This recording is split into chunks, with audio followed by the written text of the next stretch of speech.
Hello everyone, সবাই কেমন আছো? আশা করি সবাই ভালো আছো আর আমিও কিন্তু খুব ভালো আছি। তো অনেক দিন পর আজকে তোমাদের সাথে একটা ভিডিও শেয়ার করতে চলে এলাম। আমি আজকে বানাবো আলুর চিপস, তাই ভাবলাম ছোট্ট একটা ভিডিওর মাধ্যমে তোমাদের সাথেও শেয়ার করি।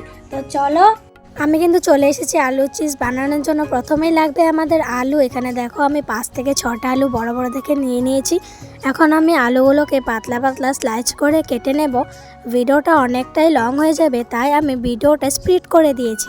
তোমাদের সাথে গল্প করতে করতে আমার কিন্তু আলু কাটা হয়ে গেছে। এখানে দেখো আমি আলুগুলোকে কেটে ধুয়ে নিয়েছি।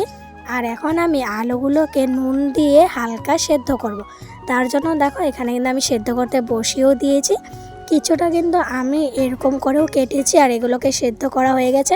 এখন দেখো আমি রোদ্রে দিয়ে দিয়েছি। এগুলোকে কিছুটা নুন আর লঙ্কা গুঁড়ো মাখিয়েছি আর এগুলোকে এমনি দিয়েছি। তো 2 দিন পর দেখাবো তোমাদেরকে আলুগুলোর কী অবস্থা হয়ে গেছে। Bye, thanks for watching.